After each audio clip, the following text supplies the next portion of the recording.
Welcome, fellow travelers, to Project Opono. In this episode, we will go over Opono and its early biosphere. Opono is a mid-sized rocky planet situated in the middle of the habitable of its stars, Eden A and B. Opono has a mass of 0.78 Earth masses, thus it has a lower gravity than Earth. Opono has a warm climate, ripe with evolutionary potential. But before we see what life forms inhabit this world, we must go over a few major abiotic factors. Opono has one moon, Parvu. Parvu is a small moon, barely being able to coalesce itself into a sphere, thus it has to deal with an odd pear shape. Opono's atmosphere is similar to Earth's atmosphere, with one major difference being the large amount of oxygen. Opono has 37% of its atmosphere being oxygen. This results in animals being able to grow larger, but also means wildfires are way more deadly than on Earth. Now that we have those major factors out of the way, let's see what life inhabits this strange world. But before we do that, we must see how its continents drift from the first life to the present day. I will show you how they drift now.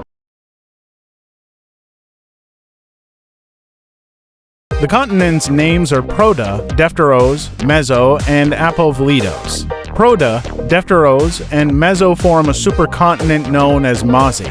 After some time, Proto splits off and drifts northward, while Depteros and Meso drift towards Apovlidos. Eventually, Depteros splits off from Meso, drifting northward and merging with Proto to create a new northern supercontinent. At the same time, Meso and Apovlidos drift towards one another, creating a smaller southern supercontinent.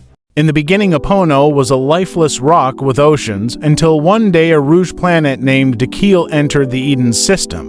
Dekil has a subsurface ocean teeming with all forms of microscopic life. One day, Dekil entered the Eden system and collided with a few asteroids, which flung some of its ice at Opono and to other planets in the Eden system.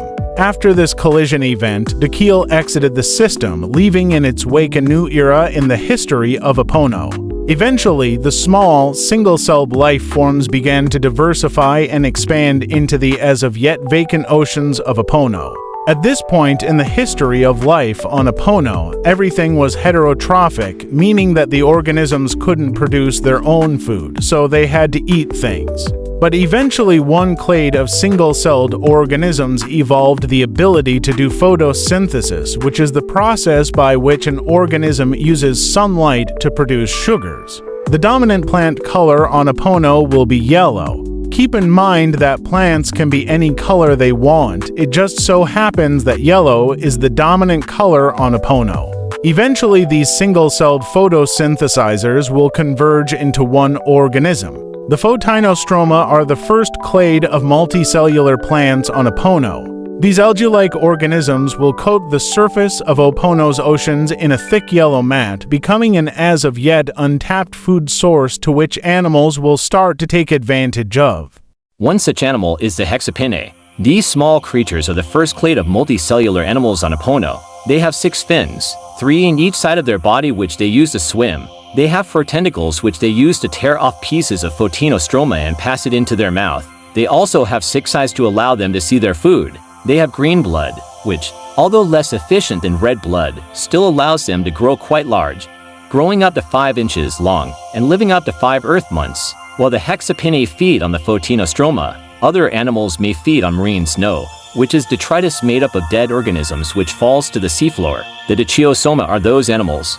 These organisms are sessile, meaning that they can't move. They don't need to, however, as their food source drifts down to the seafloor by itself. However, one issue faced by these organisms is reproduction. These animals are sessile, meaning that they can't move to find a mate. They may solve this issue by using broadcast spawning, meaning that they spew gametes into the water in hopes that a few of them make it to adulthood. These animals might be hermaphroditic, meaning that their gametes don't need to be of the opposite gender to form offspring.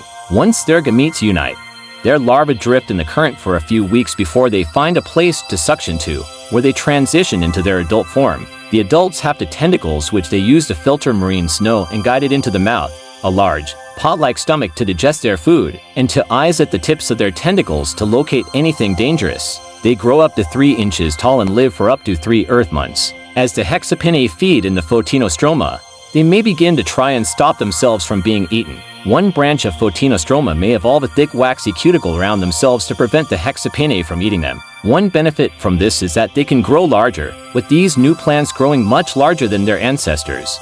These plants may evolve to be circular to gather as much light as possible. These plants may evolve a sticky layer around their waxy cuticle to allow them to stick together in huge colonies near the equator, being so large in fact, that they look like giant living islands from space. We will call these plants the Thalasphilo. They grew up to 15 inches long, from the Photinostroma to the Dichiosoma. Life on Opono has diversified greatly since Dactyl left.